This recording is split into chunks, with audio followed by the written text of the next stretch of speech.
Hello friends, कैसे हैं आप सब। स्वागत करते हैं आपके अपने यूट्यूब चैनल सृष्टि प्राइम 2.0 में।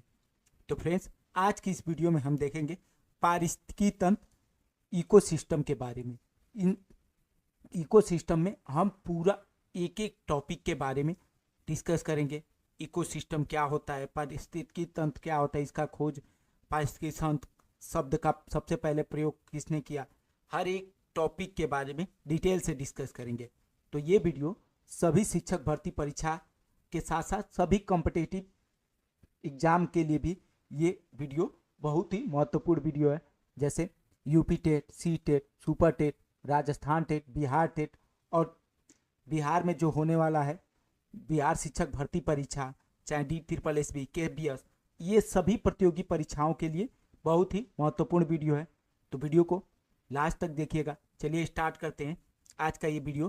पारिस्थितिकी तंत्र इकोसिस्टम क्या होता है, इकोसिस्टम आइए देखते हैं। प्रकृति में विभिन्न प्रकार के जीव किस तरह रहते हैं, किन परिस्थितियों में रहते हैं तथा एक दूसरे को प्रभावित करते हैं, इसका अध्ययन पारिस्थितिकी इकोलॉजी के अंतर्गत किया जाता है। इकोलॉजी शब्द का अर्थ परिवेश का अध्ययन। इस प्रकार कौन सा जीव किस प्रकार के घर में रहता है, भोजन कैसे प्राप्त करता है, जीवित रहने के लिए किस पर निर्भर होता है एवं किस प्रकार का क्रियाकलाप करता है, इन परिस्थितियों का अध्ययन ही पारिस्थितिकी कहलाता है। इसमें सजीव एवं निर्जीव घटक मिलकर एक तंत्र बनाते हैं जिसे पारिस्थितिकी तंत्र इकोसिस्टम कहते हैं। अब आइए पारिस्थितिकी शब्द का प्रयोग सर्वप्रथम अर्नेस्ट हैकेल द्वारा किया गया। अर्नेस्ट हैकेल द्वारा सबसे पहले किसका प्रयोग किया गया है, पारिस्थितिकी तंत्र का, जिसमें इसमें जीवधारियों के पर्यावरण पर तथा पर्यावरण का जीवधारियों पर पड़ने वाले पारस्परिक प्रभावों का अध्ययन किया जाता है। पारिस्थितिकी तंत्र शब्द का सर्वप्रथम प्रयोग एजी टॉन्सले द्वारा वर्ष 1935 में किया गया था। ठीक है, पारिस्थितिकी तंत्र देखिए यहाँ पे इकोलॉजी है, यहाँ पे इको सिस्टम है। ठीक है, इकोलॉजी का प्रयोग सर्वप्रथम अर्नेस्ट हैकेल और इको सिस्टम का प्रयोग एजी टॉन्सले, ठीक है, और 1935 में किया था। अब आइए आगे देखते हैं। अगर आगे है पारिस्थितिकी तंत्र जलीय हो अथवा स्थलीय, उनकी संरचना दो घटकों से मिलकर बनती है, एक सजीव और दूसरा निर्जीव घटक। अब आइए देखते हैं पारिस्थितिकी तंत्र इकोसिस्टम के घटक। तो इसके मुख्य दो घटक हैं, प्राकृतिक पारितंत्र और कृत्रिम या मानव निर्मित पारितंत्र।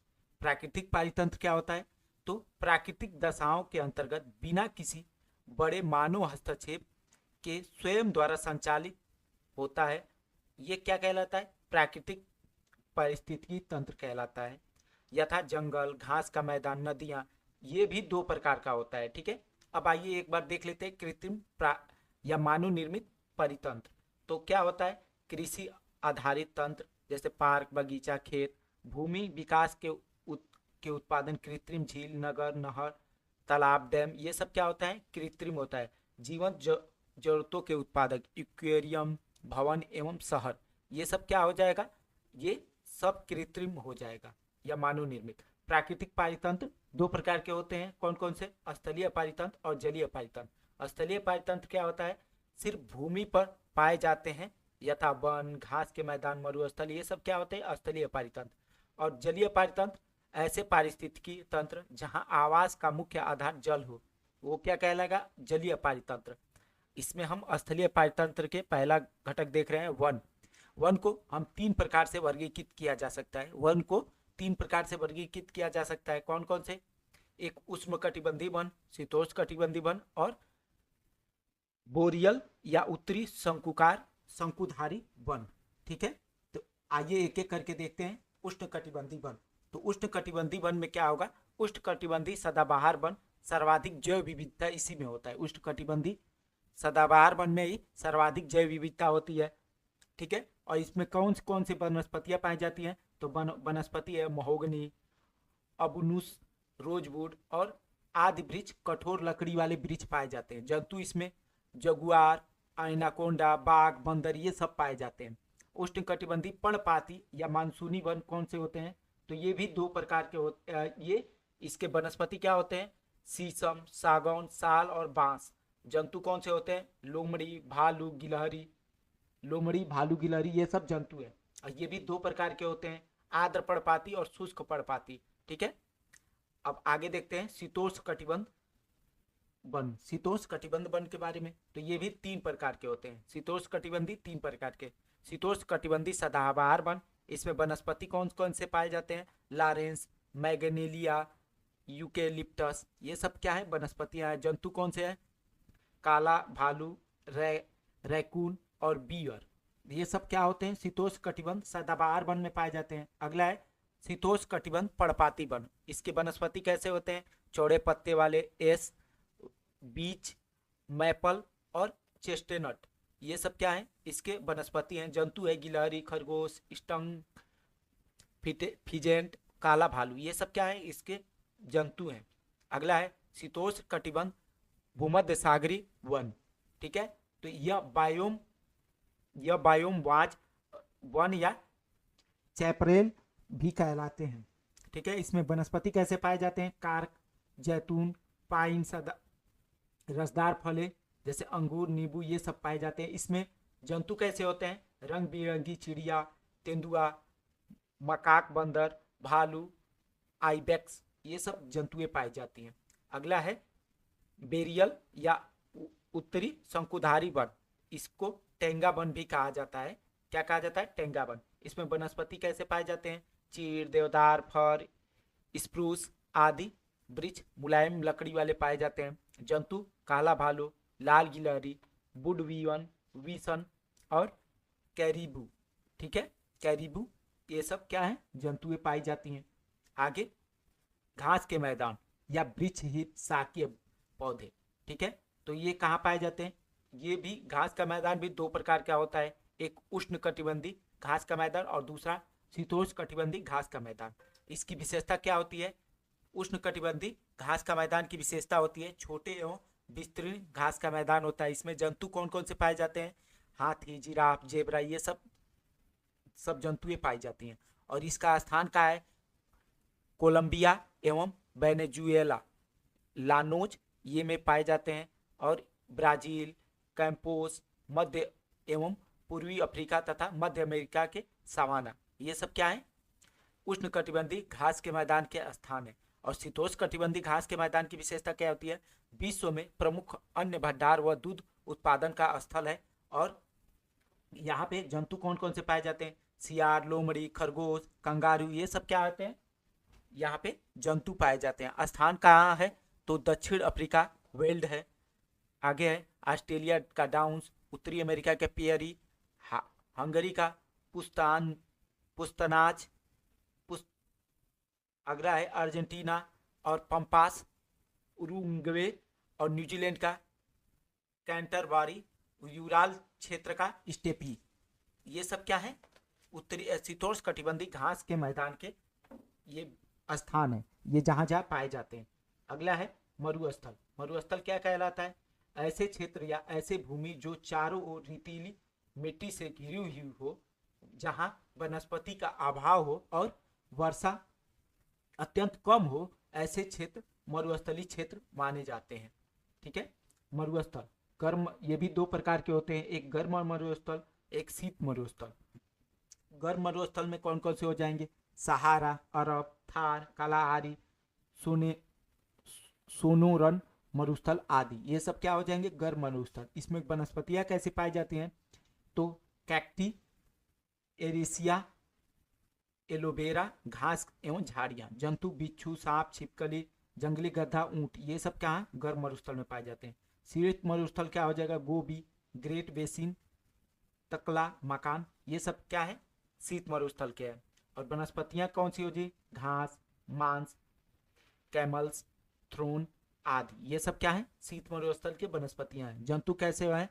जैक खरगोश, कंगारू, चूहा, वाइपर सांप, छिपकली, आर्कटिक फॉक्स, ये सब क्या है? शीत मरुस्थल के जंतु हैं।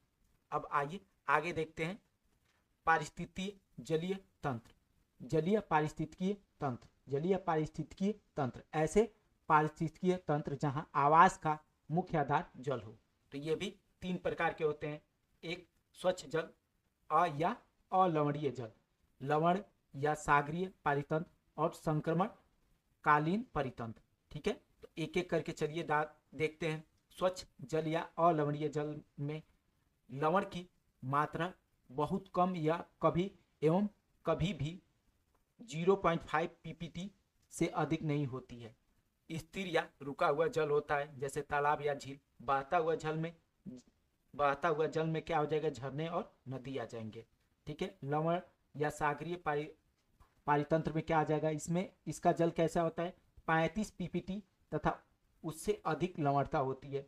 इसमें क्या हो जाएगा, खुला समुद्र, मूंगे का चट्टान हो जाएगा, बैरियर द्वीप हो जाएगा, तटरेखा हो जाएगा। अब एक एक करके इन सभी के बारे में, चारों के बारे में देखते हैं। खुला समुद्र में क्या हो जाएगा, समुद्र या महासागर का मुख्य भाग जो किसी तटीय रेखा, खाड़ी आदि से दूर हो।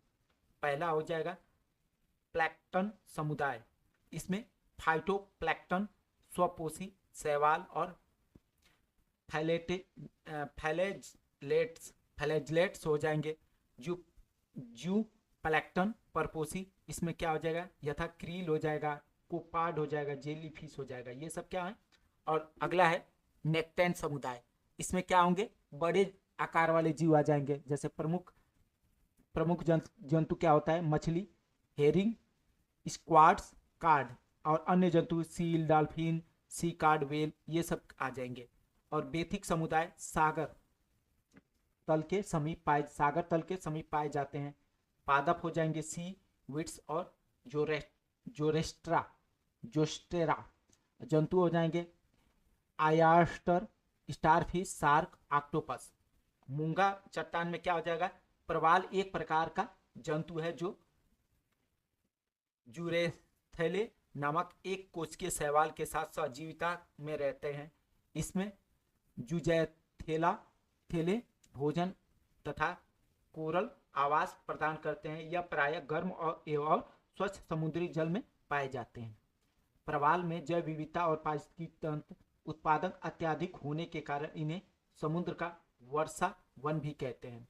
प्रवाल एक स्टोन प्रजाति है एवं यह जुजैरथेले के कारण रंगीन होते हैं। अब अगला है बैरियर द्वीप। सागर में मृदा के अवसाद से इसका निर्माण होता है। तटरेखा अत्यंत विविधता वाला क्षेत्र जो निम्न ज्वार तथा उच्च ज्वार क्षेत्र के बीच, जहां समुद्र एवं महासागर भूमि मिलते हैं, पाया जाता है। अगला है संक्रमण कालीन पारितंत्र। इसमें क्या क्या आ जाएंगे, ये भी 3 प्रकार के होते हैं। पहला ज्वारनद, आर्द्रभूमि और मैंग्रोव वन। क्या होता है, ज्वारनद मुख क्या होता है, एक विशिष्ट स्थान है जो ज्वारी क्रियाओं द्वारा शक्तिशाली तरीके से प्रभावित होता है एवं जहां नदी, समुद्र एवं भूमि मिलकर एक विशेष प्राकृतिक स्थान का निर्माण करते हैं। उष्णकटिबंधीय वर्षा वन एवं कोरल रीफ के साथ एक्चुरी विश्व के सबसे उत्पादक स्थल माने जाते हैं। विशेषता पोषण से भरपूर नदी जल होता है। गर्म एवं हल्का छिछला तटीय जल होता है। गहरे समुद्र जल द्वारा पोषक तत्वों का उत्प्रवाह होता है और ज्वारों द्वारा भोजन एवं पोषण तत्वों का परिवहन होता है। अवसादों एवं प्रदूषकों को अवशोषित कर जल को स्वच्छ बनाना होता है और एक्चुरी में पाए जाने वाले पौधे तटीय कटाव को रोकते हैं एवं समुद्री तूफान के प्रभाव को कम करते हैं। भूमिगत जल का पुनर्भक्षण करते हैं। अब आइए अगला पॉइंट देखते हैं, आर्द्र भूमि। आर्द्र भूमि क्या होता है, दलदल, पंक भूमि जैसे कीचड़ वाला, पीठ भूमि या जल, कृत्रिम या प्राकृतिक, अस्थायी या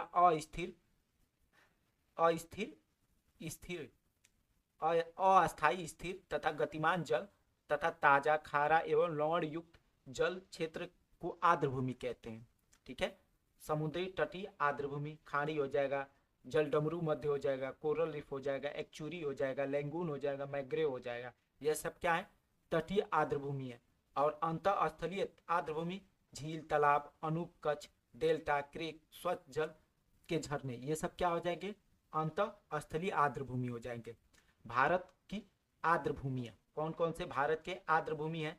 तो तमिलनाडु पॉइंट कैलिमर, हिमाचल प्रदेश पैंग डैम झील, चंद्रताल रेणुका सबसे छोटी, केरल अष्टमुदी बेम्बनाट सबसे बड़ी, उड़ीसा चिल्का झील, भितरकणिका मैग्रेव, आंध्र प्रदेश कोल्लेरू झील और असम द्वीपोर बिल, गुजरात नल सरोवर सबसे नवीन और कश्मीर बुलर सोमिरीरी, ओकेरा पंजाब का हीरेके झील कृत्रिम है, ठीक है। और राजस्थान सांबर झील केवलादेव मैग्रेट रिकॉर्ड में है, मैट्रेक्स रिकॉर्ड में है, और त्रिपुरा रुद्रसागर और मणिपुर लोकटक झील मैंट्रेक्स रिकॉर्ड में ये शामिल है। ये दोनों क्या है? राजस्थान का सांबर झील और मणिपुर का लोकटक झील ये मैंट्रेक्स रिकॉर्ड में शामिल है। अब आइए मैग्रेव के बारे में देखते हैं। मैग्रेव होता क्या है? तो मैग्रेव विषुवत रेखा के निकट उष्ण कटिबंधीय एवं उपोष्ण कटिबंधीय क्षेत्रों के तटों, ज्वारनदमुखों और पश्च जल, लैंगून आदि अंतर्ज्वारीय क्षेत्र में विकसित होने वाले वृक्षों एवं झाड़ियों के ऐसे समूह है जिसमें लवणीय जल को सहने की उच्च क्षमता पाई जाती है। ये वनस्पति उभयचर भी करे जाते हैं एवं इनमें उच्च अनुकूलन क्षमता भी पाई जाती है। पृथ्वी पर ये सबसे ज्यादा उत्पादक घास एवं समुद्री पारितंत्र भी अधिक एवं जैविक क्रिया में जटिल पारितंत्र हैं। इनमें एक अल्टीमेट्रेशनल तंत्र पाया जाता है जो अतिरिक्त लवण को बाहर निकाल देते हैं। इसकी उलझी हुई जड़ें अंतर्ज्वारीय क्षेत्र में इसे जीवित रहने में मदद करती है। स्तंभ मूल मैग्रेव को जल में खड़ा रहने एवं श्वसन जड़ें जो जल से बाहर निकली होती है श्वसन में सहायता करती है। मैग्रेव की प्रजातियां लाल मैग्रेव, काली मैग्रेव एवं सफेद मैग्रेव। लाभ क्या होता है? अनेक जीवों हेतु प्राकृतिक शरण स्थल एवं भोजन का स्रोत होता है। प्राकृतिक जल शोषण शोधक और तटीय रक्षण का रोकना, बाढ़ नियंत्रण, प्राकृतिक संरक्षणकारी, हरितगृह प्रभाव में कमी, औषधीय उपयोग, इन सभी काम में लाया जाता है मैग्रेव वन को, ठीक है। तो फ्रेंड्स, वीडियो कैसा लगा, वीडियो की क्वालिटी कैसी लगी और स्पेशली मेरी मेहनत कैसी लगी? अगर अच्छी लगी हो तो वीडियो को लाइक, चैनल को सब्सक्राइब और अपने दोस्त मित्र यार सगे संबंधी को भी वीडियो को शेयर करिए ताकि वो भी इस वीडियो का लाभ ले सके और अपनी तैयारी को बेहतर से बेहतर बना सके। तो मिलते हैं कल की वीडियो में एक नए टॉपिक के साथ। आज आपसे लेते हैं विदा। धन्यवाद।